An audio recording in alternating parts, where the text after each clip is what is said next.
সরকারি চাকরিতে কোটা পদ্ধতি বাতিলের দাবিতে রাজশাহী ও টাঙ্গাইলে মহাসড়ক অবরোধ করে বিক্ষোভ করছে বিশ্ববিদ্যালয় শিক্ষার্থীরা। সকাল 11টার দিকে ঢাকা টাঙ্গাইল মহাসড়কের আশিকপুর এলাকায় অবস্থান নেন মাওলানা ভাসানী বিজ্ঞান ও প্রযুক্তি বিশ্ববিদ্যালয়ের শিক্ষার্থীরা। এতে মহাসড়কে দেখা দিয়েছে যানজট, দুপাশে আটকা পড়েছে অনেক যানবাহন। আন্দোলনকারীরা জানান দাবি আদায়ে অনড় তারা, মেধার ভিত্তিতে চাকরিতে নিয়োগের দাবি জানান তারা। বিক্ষোভে নেমেছেন রাজশাহী বিশ্ববিদ্যালয়ের শিক্ষার্থীরাও। সকালে প্রথমে ক্যাম্পাসের প্যারিস রোডে অবস্থান নেন তারা। সেখানে ঘণ্টাখানেক কর্মসূচি শেষে অবরোধ করেন ঢাকা রাজশাহী মহাসড়ক। এতে আটকা পড়েছে যানবাহন। সরকারি চাকরিতে কোটা পদ্ধতিতে বাতিলের দাবিতে দিচ্ছেন নানা স্লোগান।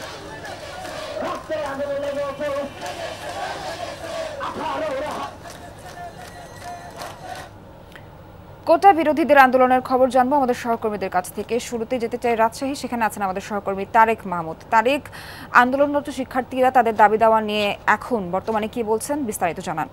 সিলন ফ্যামিলি ব্লেন্ডের কড়া লিকার আর সতেজ স্বাদের পারফেক্ট ব্লেন্ডে স্বপ্নেরা মেলুক টানা।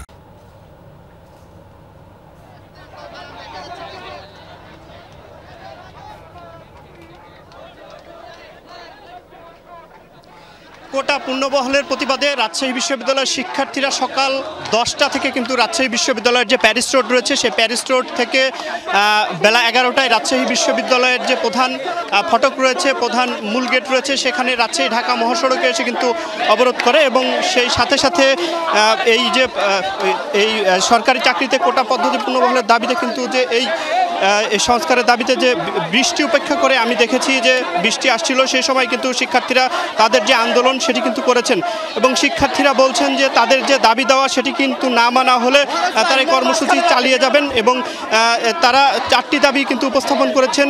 এগুলোর মধ্যে 2018 সালের যে পরিপত্র বহাল সাপেক্ষে কমিশন গঠন করে সরকারি চাকরিতে কোটা পদ্ধতি সংস্কার এবং কোটায় কিন্তু প্রার্থী না পাওয়া গেলে মেধা কোটায় শূন্য পদ পূরণ এবং জীবনদশায় সব ধরনের চাকরি প্রতিযোগিতামূলক পরীক্ষা, এই 4টি দাবি নিয়ে কিন্তু রাজশাহী বিশ্ববিদ্যালয়ের শিক্ষার্থীরা, আমি যতদূর দেখেছি এর আগেও কিন্তু বৃষ্টি উপেক্ষা করে রাজশাহী বিশ্ববিদ্যালয়ের যে প্রধান ফটক রয়েছে সেই প্রধান ফটক থেকে কিন্তু রাজশাহী বিশ্ববিদ্যালয়ের এই এখন পর্যন্ত তারা কিন্তু কাজলা গেটে যাচ্ছে এবং এরপরে রাজশাহী বিশ্ববিদ্যালয়ের যে প্যারিস রোড রয়েছে প্যারিস রোডে গিয়ে কিন্তু তাদের যে অবস্থান কর্মসূচি সেটি কিন্তু করবেন।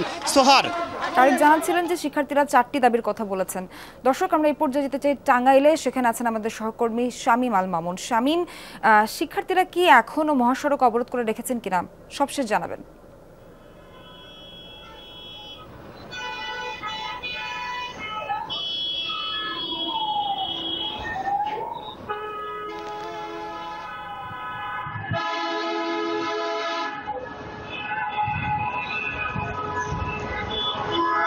ঢাকা টাঙ্গাইল বঙ্গবন্ধু মহাসড়কের ঠিক সকাল 10:30টায় বিজ্ঞান ও প্রযুক্তি বিশ্ববিদ্যালয়ের সাধারণ যে শিক্ষার্থীরা রয়েছেন তারা কিন্তু এই ঢাকা টাঙ্গাইল বঙ্গবন্ধু মহাসড়কের এই আশিকপুর বাইপাস এলাকা যে রয়েছে এই আশিকপুর বাইপাস এলাকাতে তারা সকাল 10:30টায় অবস্থান ধর্মঘট শুরু করে। তাদের একটাই দাবি হচ্ছে যে 2018 সালের পরিপত্র পুনর্বহাল করার দাবিতে তারা এইখানে অবস্থান নেয়।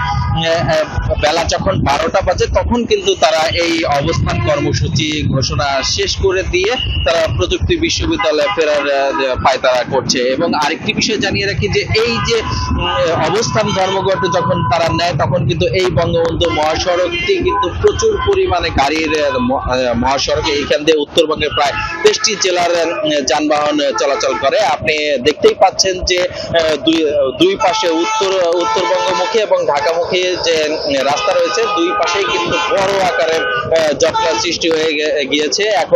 এখন পুলিশ, টাঙ্গাইলের পুলিশ প্রশাসন তারা প্রচেষ্টা করছে যে এই রাস্তাটি তারা যত দ্রুত সম্ভব ক্লিয়ার করতে পারে এবং মানুষজন যেন তারা গন্তব্যে পৌঁছতে পারে। তবে আরেকটি বিষয় জানিয়ে রাখি যে এই যে বিজ্ঞান ও প্রযুক্তি বিশ্ববিদ্যালয়ের ছাত্রীরা, সাধারণ শিক্ষার্থীরা রয়েছে তারা কিন্তু দাবি করেছে যে তারা এই কোটা সংস্কার না হলে তারা আন্দোলন চালিয়ে যাবে এমনটি জানিয়েছে।